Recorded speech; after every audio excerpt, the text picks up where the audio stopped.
no enciende. Él es el general Víctor Arauz Macías, general en servicio pasivo, y está candidato a presidente de la República. Rachi. Ahí sí, está, ahí ya se ya. Okay, ya. Buenos días, Gustavo. Buenos días, Sofía. Disculpe, esas fallas técnicas a uno lo ponen medio nervioso. Okay. No se preocupe, por eso decíamos aquí que siempre preferimos la entrevista presencial, pero con la tecnología pues tenemos que aprovechar los tiempos, dado que ustedes pueden hacer campaña solo hasta el jueves 6 de febrero. 100%, pero bueno, ya nos conectamos. Un placer, Sofía, un gusto, Gustavo, a sus órdenes. Buenos días. Buenos días. Pues justamente, general, queremos que nos comparta aquí cuáles son las que usted cree que son las principales propuestas de campaña para ser presidente de la República. ¿Por qué ser presidente de la República, general Arauz? ¿Por qué ser presidente de la República? Porque veo que el país está arrodillado en una crisis que cada día va hacia el abismo, que mi experiencia profesional de 36 años en la Policía Nacional me permite ofrecerle a los ecuatorianos no una posibilidad, sino una certeza. No soy una opción, soy la solución para el tema de la seguridad, Gustavo y Sofía. El tema de la seguridad y mi discurso disruptivo obviamente va de la mano con un plan social que abarca educación, salud, empleo, pero sin seguridad no hay nada, Gustavo. Sofía, en todo lugar que yo recorro el país, el 95-96% de las personas quiere trabajar en paz, quiere seguridad, no quiere vacunas, no quiere extorsiones, no quiere asesinatos. Por eso es que yo hago la propuesta, sí, lo acepto, drástica, disruptiva, de eliminar los derechos de los delincuentes. Sofía, los delincuentes no deben tener derechos. Hay que tratarlos igual como ellos tratan al ciudadano de bien. Es obligación del Estado acabar con el delincuente antes que el delincuente acabe con el ciudadano de bien. Por eso en mi gobierno ningún policía tendrá miedo de darle bala a los delincuentes cuando pongan en riesgo la vida de usted, Sofía, de una mujer honesta, de una madre honesta, de usted, Gustavo, de un ciudadano de bien. Por eso voy a construir 3 grandes cementerios y 3 cementerios y 3 grandes cárceles. El mensaje está claro, Gustavo. Sí, las cárceles para los delincuentes, los cementerios para los asesinos y violadores. Voy a implementar la pena de muerte en el Ecuador. Yo sé que no es fácil, pero voy a proponerlo a nivel de los organismos internacionales y voy a liberar al país de los organismos internacionales, Gustavo, para que se pueda aplicar la pena de muerte en el Ecuador. 6:37 de la mañana, general, disculpe a propósito, porque también tenía esa curiosidad nuestro compañero Orlando Morán desde la capital, y en días pasados comentábamos lo que se había afirmado por parte suya en el debate presidencial acerca de la pena de muerte, que nos recuerda a nuestro compañero capitalino que se eliminó en nuestro país en 1906, justamente cuando era presidente el general Eloy Alfaro, quien creó la Escuela Superior de Policía, donde usted se graduó. Hacía este recuerdo nuestro compañero Orlando Morán, porque, como dice usted, sería difícil volver a imponer la pena de muerte en el país. Quizás haya gente que diga, sí, es la manera de eliminar a los malos elementos, pero a veces resulta que ya se lo eliminó y nos equivocamos. Pero Gustavo, bueno, mi general Eloy Alfaro creó la Escuela Militar Eloy Alfaro para los militares y fue mi general Alberto Enríquez Gallo quien creó la Escuela Superior de Policía para... Gracias por esa aclaración. Para la policía. Gustavo, es la única manera. Voy a proponer eso y téngalo por seguro, Gustavo, que bien aplicado bajo todos los parámetros legales, las primeras sentencias, esto se acaba. ¿Qué se merece, Gustavo, un miserable que viola a un niño? ¿Qué se merece un miserable que le mata a usted por asaltarle, por robarle y deja a su familia huérfano de padre y le deja a su mujer viuda? Esa es mi posición, no hay otra forma. ¿Y sabe por qué lo digo con tanta certeza y golpeo la mesa, Gustavo? Porque aquí sí ha llorado, en este hombro sí ha llorado una mujer que ha quedado viuda, aquí ha llorado un hijo que ha quedado huérfano. Yo conozco la realidad de cómo se maneja y la única forma de tratar a estos delincuentes, a estos asesinos, a estos violadores, es de esa manera. Que sepan que hay un gobierno, que hay un presidente con mano firme que va a aplicar la pena de muerte a esos delitos. Otra de mis posiciones para recuperar la seguridad en el país, Gustavo, es la migración ilegal. Y esto no es que va de la mano con las políticas de Donald Trump, yo lo he sostenido siempre. Migrante ilegal que se encuentra en el país tendrá 90 días para legalizar su situación migratoria, caso contrario será devuelto a su país de origen. Trump lo está haciendo. Si ustedes tuvieron la oportunidad de viajar al exterior, ¿qué pasa si se quedan ilegales? Los deportan, no nos estamos inventando nada y exigiremos pasado judicial para ingresar al país. Incluso para que no suene a xenofobia, si algún migrante tiene sus papeles en regla, se les dará todos los derechos, seguro social y se los protegerá para que no los exploten laboralmente, Gustavo. General, al respecto, ¿qué hacer en la frontera? Antes de que prosiga, por favor, con la siguiente propuesta. ¿Qué hacer en las fronteras? Porque si uno va a Ipiales a hacer compras en un feriado o va al sur a través de Huaquillas, Arenillas, a Aguas Verdes, Tumbes, resulta que uno ve cómo pasan. En la frontera norte, yo retornaba con unos amigos desde Cali, fuimos solamente a pasear por tierra hasta Cali. De regreso nos decían, traen televisor, traen algo para pasarles, para darles pasando. Y nosotros no, solamente habíamos ido por turismo. Por ahí algo leve que habíamos comprado, que no era pues una pantalla gigante, pero le ofrecen pasarle los televisores y hasta las personas en la frontera norte, no se diga en la del sur. Eso es contrabando, Gustavo. ¿Cómo controlar, si no se puede controlar el contrabando, el paso de personas? No, Gustavo, es sencillo, no me estoy inventando nada. Una cosa es el control de contrabando, otra cosa es la migración ilegal. Recuerda que por sentido común no se puede cortar pues ese libre comercio que existe en la frontera. Miles de personas viven de eso, Gustavo. Estas propuestas no son salidas del estómago, son analizadas, sí, debidamente, justamente para aclarar este tipo de inquietudes que periodistas serios como usted me pueden hacer. Pero el control migratorio interno en las ciudades, Gustavo, yo le garantizo que si yo estoy acá en Quito o en Guayaquil, si ejecutamos un control migratorio luego del 24 de mayo, cuando Víctor Arauz sea presidente y diga migrantes extranjeros tienen 90 días y a los 90 días hago el control, vamos a encontrar muchas sorpresas, pues, Gustavo. Ahorita si lo hiciéramos, en este momento si lo hiciéramos, tuviéramos miles de personas que se encuentran ilegales en el país. Y le repito, no hay que estigmatizar, hay mucha gente que viene a trabajar. Yo conozco extranjeros que vienen buscando oportunidades que no las tuvieron en su país y que en el Ecuador obviamente son personas de bien. Pero lamentablemente, Gustavo, en el tema delictivo hemos visto que hay mucho extranjero que está inmerso en asesinatos, en secuestros, en violaciones, en vacunas. La mayoría de las personas que son amenazadas por vacunas son por extranjeros. Y eso es algo que afecta a la economía del país. Todos Gustavo. Recordamos esa imagen tan dura y triste en Ibarra, como una mujer fue asesinada por un hombre que estaba rodeado por elementos de la fuerza del orden. Y general, usted que estuvo adentro, quizás me pueda explicar esa curiosidad que tengo y ese dolor de haber visto cómo esa mujer moría en medio de la vista y paciencia, no solamente de ciudadanos, sino de elementos de la policía, porque nadie se atrevió a eliminar ese elemento. Entonces usted me está dando la razón, Gustavo, gracias. No se me había ocurrido ese ejemplo, gracias por ponerlo, Gustavo. Hay que eliminar esa ley alcahueta de delincuentes del uso progresivo de la fuerza. Yo no puedo poner al delincuente al policía a socializar con el delincuente porque una bala viaja a 400 metros por segundo y mientras el policía le dice alto, baja las manos, acuéstate en el piso, el delincuente no va a pensar dos veces en dispararle al policía. Mire lo que pasó, vista y paciencia de casi 100 policías. Gustavo, matan a una mujer inocente. Si el policía hubiera tenido la certeza, como va a tener la certeza en el gobierno de Víctor Arauz, de darle un tiro en la frente y matar a ese miserable, esa mujer estuviera viva disfrutando de la vida de su hijo. Entonces, esas son las cosas que yo planteo, Gustavo.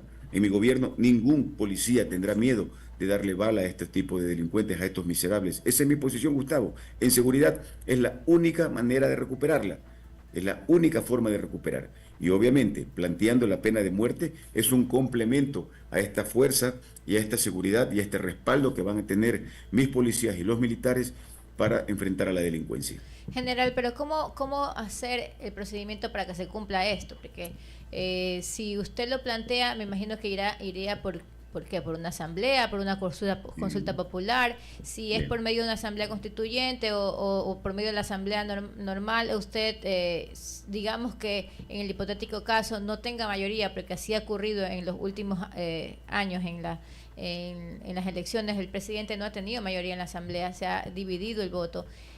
¿Cómo lograrlo? ¿Cómo lograr esto? Ese es otro problema, ¿no? Porque todo el mundo me dice cómo va a gobernar si no tiene apoyo en la asamblea. Vamos a marcar un antes y un después, Gustavo. No puede seguir el Ecuador sujeto a un poder supuestamente al primer poder del Estado, en donde se convierte en un mercado de pulgas, de intereses y de gallos de medianoche. Todo el mundo sabe lo que ha sido la Asamblea, por eso quiero plantear un antes y un después. Pero lo que va a plantear Víctor Arauz es algo que le va a favorecer y le va a importar a todos, porque los asambleístas son ciudadanos que pueden ser víctimas de la delincuencia.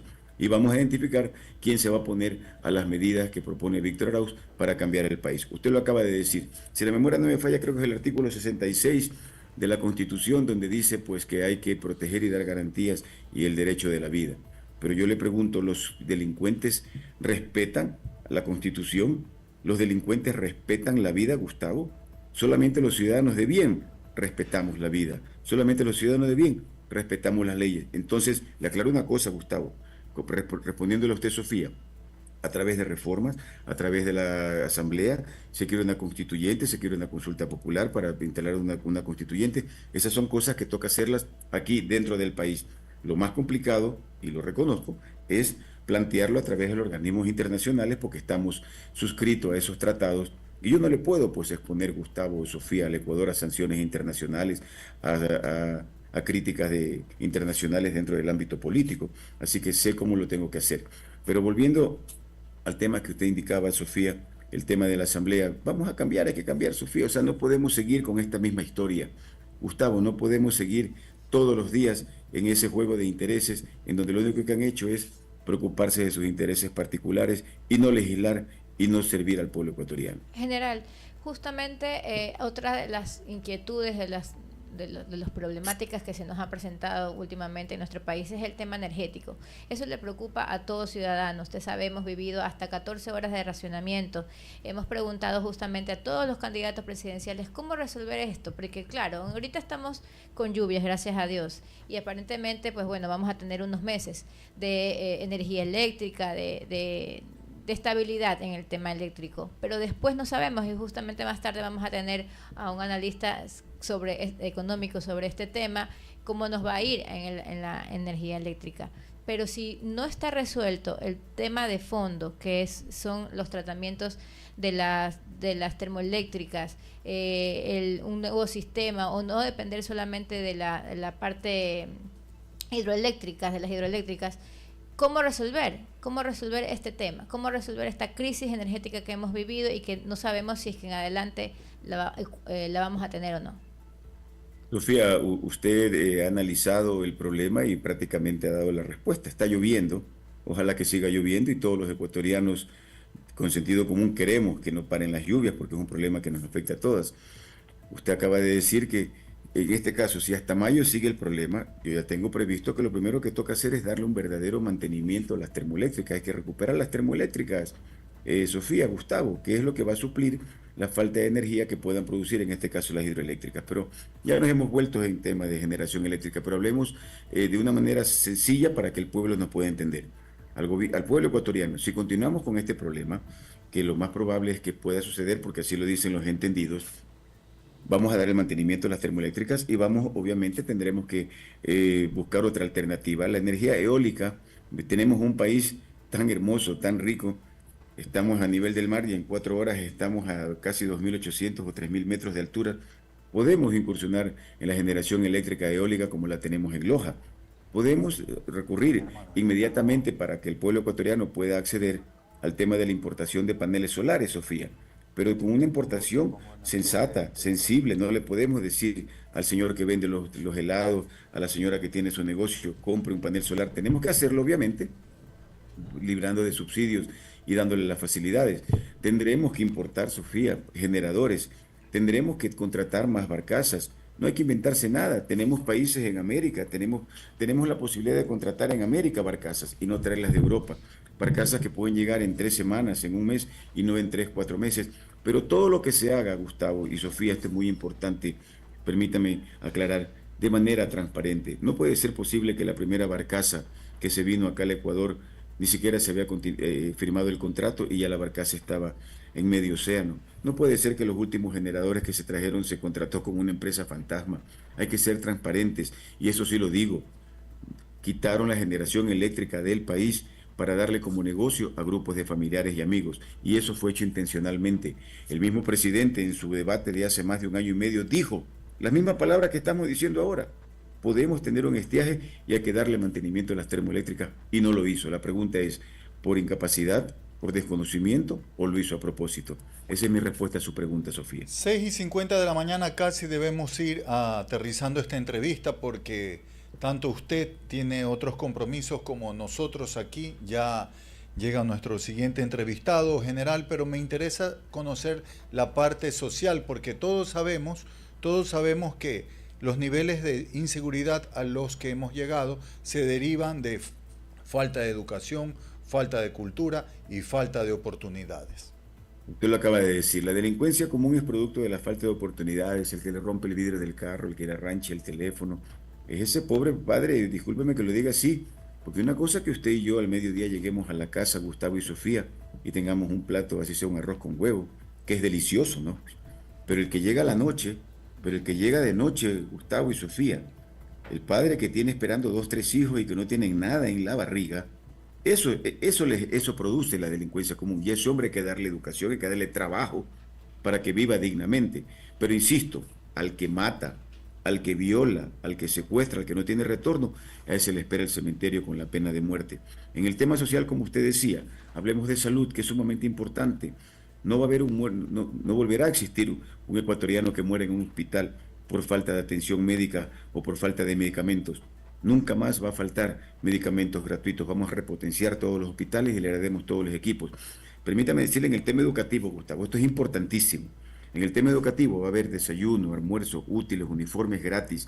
Vamos a regresar a la educación de antes, vamos a reformar el sistema educativo que dé importancia a las materias por encima de lo humano y de los valores. Vamos a regresar a esa escuela, Gustavo, que usted y yo teníamos antes, de respeto, disciplina, justicia, de valores éticos. Cívica. Y quiero aclarar firmemente que estoy totalmente en contra de la ideología de género en las escuelas. No a la ideología de género.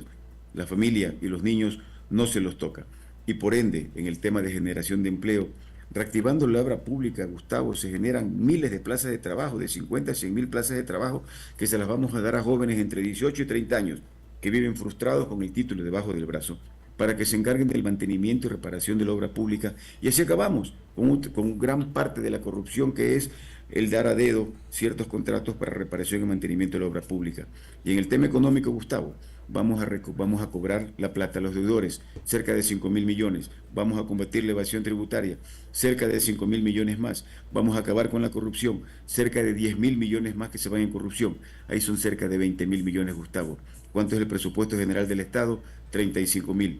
¿Cree usted que es justo que casi el 40% del presupuesto del Estado se vaya al bolsillo de los pillos? Tengo un plan anticorrupción que va a impedir que le roben la plata a los ecuatorianos. En menos de 90 días sabré quién le está robando la plata a los ecuatorianos y no vaya a caer en ese tonto juego absurdo de los exámenes de Contraloría después de 4 o 5 años, cuando la gente que le robó la plata a los ecuatorianos, ¿dónde está Gustavo, Sofía? Fuera, disfrutando la plata y dándose golpes de pecho y lecciones de moral a través de vía Zoom. Esa es mi propuesta, Gustavo. General, una última pregunta, porque sabemos que usted está con el tiempo, tiene otra entrevista también que atender. No, sigamos, por favor, ya, con todo gusto. Sí, yo recuerdo que usted ha sido bastante enfático y firme, porque usted ha comentado, o bueno, lo ha dicho públicamente, que usted sí sintió una persecución y unas difamaciones de un gobierno anterior. Quiero que un poco conocer qué va a hacer sobre que ya no vuelvan a pasar estas cosas, de las difamaciones, las persecuciones políticas que se han dado, a veces por simplemente no coincidir con tal o cual persona. Usted como presidente de la República, ¿qué precedente puede formar o hacer para que esto no vuelva a ocurrir? Y si usted como presidente no lo va a permitir. No lo voy a permitir, sobre todo, y aquí me salto otra. Haremos una reforma a la Constitución donde pondremos primero a Dios y a la familia. Dios por encima de todas las cosas. Y créalo, y esto es un comentario muy personal, Dios me ha puesto en este lugar. Yo pasé momentos muy difíciles. Cuando me sentí que estaba prácticamente perdido y derrotado, Dios me levantó y ahora soy el futuro presidente de la República. Ahora soy un candidato a la presidencia de la República. Entonces, eso es una lección de vida y obviamente no habrá persecuciones. De mi parte, no habrá persecuciones. De mi parte, no habrá persecuciones. Existe un karma, Sofía. Cuando uno hace un bien, le regresa el doble. Cuando uno hace un mal, le regresa el triple. Entonces, yo no me voy a preocupar ni me voy a estar perdiendo el tiempo en tipo de persecuciones. La vida se encargará de darle a cada persona lo que se merece. Y esa lección me da a mí la pauta para ser un presidente sensato, un presidente con un principio y con la base de lo que me ha pasado, de no caer en esa situación que lamentablemente es lo que tiene al país dividido. ¿Sí? Y si esa persecución va de la mano con esta política, o se puede entender de esta política resentida, de esta política herida, hay que marcar un antes y un después. El país ya debe dejar de lado eso, el anti y el pro, que si eres a favor de uno, a favor del otro. Como digo yo, para dar salud, para dar educación, para dar empleo, no hay que ser ni de izquierda ni de derecha. Hay que tener sensibilidad, talento, sí, y carácter. Discúlpeme, Sofía y Gustavo, los pantalones bien puestos para tomar las decisiones que tengan que tomarse, y eso es lo que ofrece Víctor Arauz, un camino seguro, un mejor Ecuador. Palabra de general. Muchas gracias, general. 6:55 de la mañana por darnos parte de su tiempo en su agenda, que debe estar muy apretada, para conocer sus propuestas. Así es. Es un gusto. Espero que la próxima sea en realidad presencial. Siempre se puede interactuar de mejor manera, pero agradezco por estos minutos. Un abrazo, Sofía. Un abrazo, Cuando esté Gustavo. en el puerto principal, en el Manso Guayas, recordando aquí sus pininos, porque antes de ser comandante de la zona 8, usted tiene que haber pasado como subteniente, teniente o capitán por aquí. Soy guayaco de Tungurahua, Medardo Ángel Silva, orgullosamente guayaquileño, y obviamente pues mi ciudad la llevo en el corazón. Dicen que nadie es profeta en su tierra, vivo 30 años acá en Quito, pero obviamente llevo en el alma a mi ciudad, y obviamente parte de mi carrera la hice en Guayaquil. Gracias, Gustavo, por ese comentario. Muy bien, general, muchas gracias. Un abrazo para ustedes. Hasta luego, general, gracias. Bueno, Gustavo.